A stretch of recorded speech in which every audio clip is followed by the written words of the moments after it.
Hello, boys and girls, and welcome to another story with Mr. Prance. Today we're going to be looking at the new Aaron Blabey book, Pig the Monster. I got this from the book club.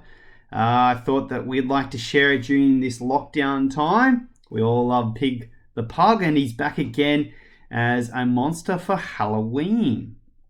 So let's have a look at our story today. Pig was a pug, and I'm sorry to say, on Halloween night, he'd get carried away. There he is there, dressed up as a ghost. Hungrily drooling, he'd lurch through the streets, a monstrous rampage for treats, treats, treats, treats! Oh, greedy pig. He's always greedy, isn't he? Treats, he would bellow, it's Frankenstein's pup.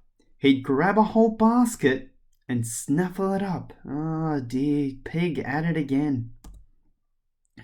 Treats, he would drool, a zombified bumpkin, and if you resisted, he'd upturn your pumpkin. Take one handful, please think of others, everyone. But of course, pig is greedy. He doesn't think of others. Yes, if you were stingy, well, pig would be miffed, and then he'd be vengeful, and vengeance was swift. He'd egg your front door, an egg-hurling dragon.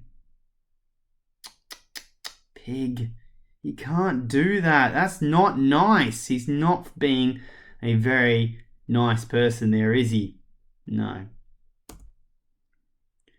And then set about fixing your little red wagon. Pig. He is just a troublemaker. Now he's throwing toilet paper all over the person's car.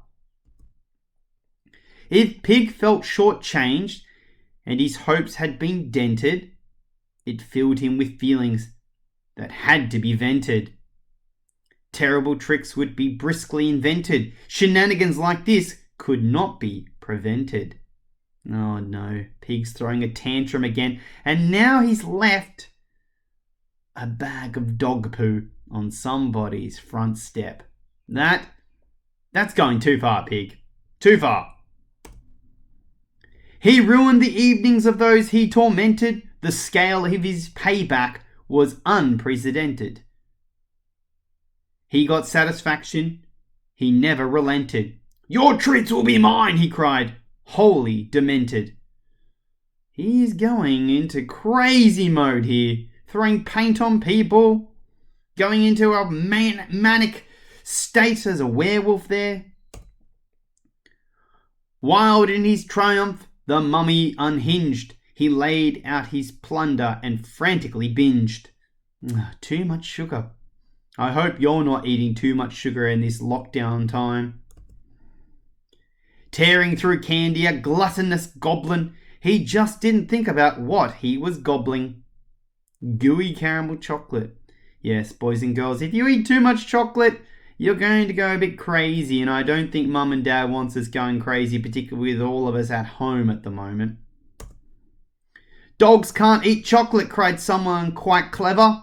Dogs choke on chocolate. He's no fool, that Trevor. Oh, there you go. Trevor's trying to be a good friend, helping Pig. Because remember, if you feed chocolate to your dogs, they're going to get very sick. Pig spluttered foully. Oh, Wiener, don't nag. Then breathed in that chocolate and started to gag. Uh-oh, I think something bad's going to happen to Pig. Let's find out. Quick thinking Trevor, that wonderful hound, he snatched up Pig's ankles and swung him around. With a whoosh and a whirl, he windmilled that lug. A fast-spinning dachshund, a chocolate-filled pug. And soon enough, all that sugary glue was loosened up nicely. A warm chocolate soup. Watch out, cried Trev, but the crowd was dumbstruck as gallons of Halloween goo came unstuck. Oh no! All that chocolate and lollies and Pig, that's disgusting. These days it's different, I'm happy to say. Pig's Halloween harvest, a modest buffet. He respects people's homes and he shares out his booty. His generous spirit, a real thing of beauty. He really is nicer and much kinder too. And old dog learnt new tricks. Well, who would have thought? Boo! Oh. Maybe he didn't quite learn his tricks there. Frightening poor Trevor. But I guess it's okay sometimes to have a bit of a friendly scare of our friends, shocking them a bit. That other stuff Pig was doing, that wasn't very nice at all. You've got to be nice to people. You've got to be respectful. You can't go throwing tantrums when you don't get your way and getting vengeance. It's just not the right thing to do. Remember our school rules. You've got to be safe, respectful learners. So if you're being respectful, you're not throwing a tantrum when mum or dad says, no, you can't do that.